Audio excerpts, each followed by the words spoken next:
Assalamualaikum warahmatullahi wabarakatuh. Salam jumpa, salam sejahtera untuk Anda semua. Sisirnya. Ya. Hah? Oh, ya mohon maaf kameramen. Tadi saya nyisir dulu pemirsa sebelum saya ngambil gambar ini karena saya khawatir ada yang mengingatkan saya untuk nyisir rambut. Begitu ya. Karena lagi rame itu kayaknya Gus Muafik dah yang disuruh nyisir. Saya nyisir duluan tadi. Baik para pemirsa sekalian, kembali saya menemui Anda. Mudah-mudahan kita senantiasa dalam lindungan Tuhan yang Maha Kuasa dan ditetapkan hati untuk mencintai negeri ini dengan segala karunia Allah yang ada. Kembali saya akan mengulas sejarah dan saya mendapatkan kiriman link berita tv1news.com. Tapi isinya saya agak membingungkan setelah saya baca. Biasanya TV berita yang mengeluarkan, kalau memang ini milik TV One ya, ini biasanya kan objektif sekali. Tetapi ini menurut hemat saya bisa menjadi pengaburan sejarah. Isinya adalah tentang bagaimana kedekatan Bung Karno terhadap keturunan Arab yang di sini juga menyebut-nyebut tentang rumah proklamasi. Walaupun sudah pernah saya ulas, sedikit saya ulas kembali di sini. 1. Faraj Martak, pemilik rumah Pegangsaan Timur nomor 56, sehari sebelum proklamasi, sekembalinya dari peristiwa penculikan Rengas Dengklok 16 Agustus 1945 pukul 3.00 WIB, Bung Karno mengalami demam tinggi. Ini sudah salah, tidak seperti itu ya. Ada buku ini, di sini dijelaskan karena Bu Fatma juga ikut dibawa kan ke Rengas Dengklok, otomatis beliau sebagai orang yang bersama Bung Karno lebih tahu. Kemudian juga yang membebaskan Bung Karno dan Bung Hatta ini penulis buku ini yaitu Bapak Mr. Ahmad Subarjo. Bapak Mr. Ahmad Subarjo ini namanya nama Jawa ya, tapi beliau memiliki darah Aceh ternyata. Dari sini saja sudah salah. Baik, saya lanjut. Tidak banyak orang yang tahu siapa sosok pemilik rumah di Jalan Pegangsaan Timur 56 tempat Bung Karno dan Bung Hatta memproklamasi kemerdekaan Indonesia 17 Agustus 1945. Di rumah itu pula Fatmawati menjahit sendiri bendera merah putih tepat pada malam sebelum proklamasi. Ini juga salah ya, di buku ini Bu Fatma menjelaskan secara rinci. Kalau katanya jam 3 pagi sudah ada di rumah, jam 3 pagi sudah di rumah bagaimana ya? Wong tanggal 16 pagi pas waktu sahur itu beliau lagi diculik kok lalu dibawa ke Rengas Dengklok. Tanggal 16 malam baru bisa pulang dan pulangnya pun tidak langsung ke rumah kecuali Bu Fatma, beliau langsung ke rumah Laksamana Maida. Di sini saya akan bacakan. Bung Karno kembali ke rumah baru subuh esoknya setelah mengadakan rapat di rumah Laksamana Maida. Bung Karno masuk kamar dan berkata, "Fat, besok kita umumkan," maksudnya pagi itu ya, kemerdekaan bangsa kita, tanggal 17 ini.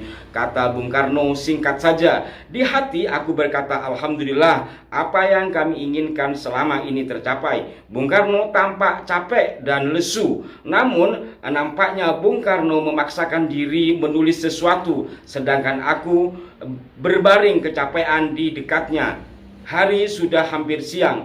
Berkali-kali Bung Karno menulis sesuatu kemudian dirobek-robeknya lalu dibuang ke keranjang sampah. Bung Karno mundar-mandir masuk ke luar ruangan.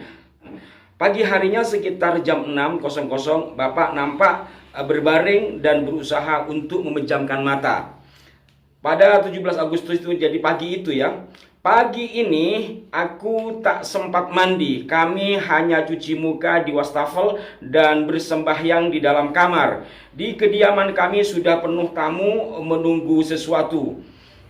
Jam 9.00 tepat Bung Hatta datang terus masuk ke kamar tidur kami. Kami bertiga, Bung Karno, Bung Hatta dan aku bercakap. Bung Karno berbaring di tempat tidur. Tiba-tiba pintu diketuk dari luar. Pintu dibuka dan masuklah beberapa pemuda memberitahu bahwa segala sesuatu sudah siap. Bung Karno bangun dan terus mengenakan peci.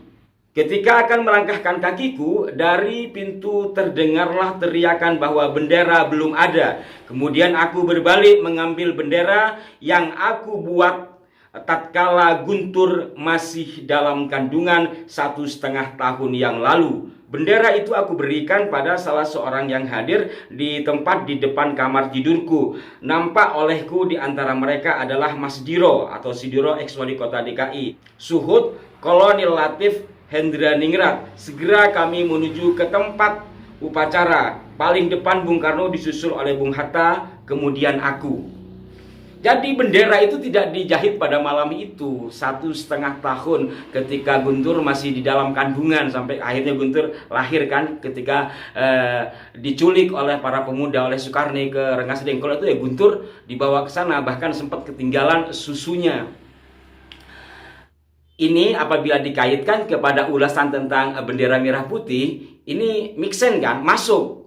Artinya beberapa waktu sebelumnya sudah dijahit ketika Mas Guntur masih di dalam kandungan, yakni pada tahun 1944 ketika para pejuang kemudian mendapat izin dari pemerintahan Jepang untuk membuat bendera merah putih. Baik, saya kembali kepada ulasan tv1news.com edisi September 2022. Ditulis, malam sebelum proklamasi Bung Karno diserang demam tinggi. Sang tuan rumah yang mengetahui kondisi tamu tengah demam tinggi berinisiatif memberinya madu Arab. Disebutkan bahwa Bung Karno terbaring amat lemas di atas ranjang karena terserang malaria tertiana. Usai meminum madu yang diberikan Farah Cemartak, barulah ia beristirahat. Ini sangat-sangat ngawur, terus terang ya. Kenapa? Jelas-jelas malam jelang proklamasi itu Bung Karno tidak pulang ke rumah. Dari Rengas Dengklok hanya menurunkan bufat pada malam hari itu, kemudian langsung berangkat ke rumah Maida dan pulang seperti yang disampaikan oleh bufat sendiri itu subuh. Begitu juga Pak Ahmad Subarjo. Di buku Pak Ahmad Subarjo ini malah mengatakan Bung Karno dan beliau pada saat itu pulang jam 6 pagi. Bagaimana malam itu ada di rumah. Dan di sisi lain menggambarkan bahwa rumah itu adalah rumah Farah Cemartak, di mana Bung Karno dan bufat hanya numpang. Ini kan ngawur sekali. Gimana ya TV One ini? Nah, di sisi lain ada informasi madu Yaman, madu Arab yang dikonsumsikan kepada Bung Karno, pemberian dari sang tuan rumah yakni Farah Cemartak. Saya tidak menemukan data itu, benar atau tidaknya wallahu a'lam. Bisa saja memang mungkin sebelum-sebelumnya, tetapi ya agak susah karena Bung Karno itu sebelumnya kan dibuang ke ND, dari ND bertahun-tahun kemudian ke Bengkulu, dari Bengkulu juga bertahun-tahun, kemudian setelah Jepang mendarat oleh Belanda beliau dibawa kabur. Rencananya mau dibawa kabur ke Australia, tapi karena pesawat waktu itu dipakai untuk perang, tidak ada pesawat yang ada itu juga rusak. Bung Karno disembunyikan di daerah Padang yang kemudian ketahuan oleh Jepang. Bagaimana, kapan bisa bertemu dengan Pak Farah Cemartak kalau melihat dari sisi ini?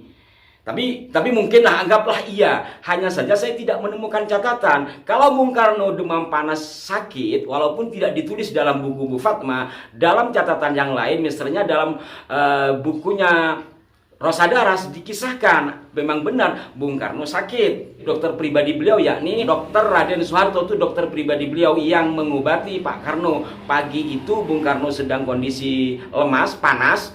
Terus Pak Dokter Soeharto masuk ke kamarnya lalu menyarankan Bung Karno untuk tidak puasa pada saat itu, untuk berbuka karena bulan puasa kan. Kemudian diminumkan obat lalu disuntik, lalu mendingan. Tidak ada kisah madu Yaman. Berkenaan dengan madu, biarlah walaupun di situ dibilang madu terbaik. Wah, kalau bilang madu terbaik wallahu a'lam lah, jangan-jangan malah bagusan madu Kalimantan atau madu Bima itu yang teman saya sering dagang. Hal yang penting untuk disikapi di sini adalah informasi tentang rumah, kemudian hal-hal lain yang berkenaan dengan peristiwa proklamasi. Dari mana tv1news.com ini sumbernya?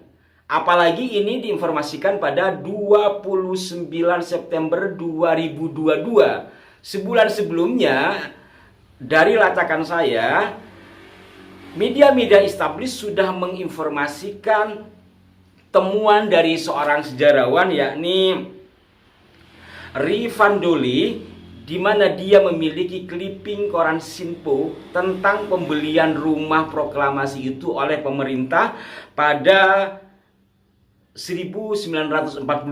Koran Sinpo itu diterbitkan pada 5 Juli 1948 bahwa pemerintah telah membeli rumah tersebut seharga 250 gulden kepada pemiliknya. Nah, sementara informasi tentang pemberian penghargaan dari Menteri terhadap Farah Cemartak itu terjadi pada 14 Agustus 1950. Artinya setelah rumah itu dibeli, dan tidak ada penjelasan sebenarnya gedung mana yang dibeli oleh Faraj Martak. Umpama ungkapan terima kasih itu benar, saya tidak tahu kebenarannya. Lebih lengkapnya terkait dengan informasi rumah itu Anda bisa saksikan kembali dalam tayangan kami edisi yang lalu. Namun gambarannya bahwa rumah itu adalah fasilitas dari Jepang, yang mencari adalah Pak Khairul Basri. Artinya beliaulah pelaku sejarahnya dan beliau yang menceritakan dalam bukunya. Andai pun nanti dibeli oleh pemerintah, karena memang itu bukan milik Belanda secara pemerintah, tetapi milik warga Belanda yang ada di Hindia Belanda, maka pantas dong untuk dibeli, sehingga kemudian rumah itu menjadi milik Republik Indonesia. Jadi bukan milik Faraj Martak apabila menelisik kepada sejumlah sumber itu. Sekali lagi silakan Anda untuk menontonnya agar lebih rinci. Dan terkhusus untuk tv1news.com, mudah-mudahan menonton tayangan ini mohon dikoreksi informasi terkait dengan hal ini agar jangan sampai terjadi pengaburan sejarah. Apalagi media-media online ini kan gampang untuk dikirim dan dibaca. Tidak semua orang yang membaca adalah orang-orang yang mengetahui atau melacak kebenaran apa yang diberitakannya. Sekali lagi mohon perhatiannya agar tidak menjadi pengaburan sejarah demi kelangsungan bangsa ini, demi murninya sejarah bangsa ini. Mohon maaf dan terima kasih atas perhatiannya. Sampai jumpa. Wassalamualaikum warahmatullahi wabarakatuh.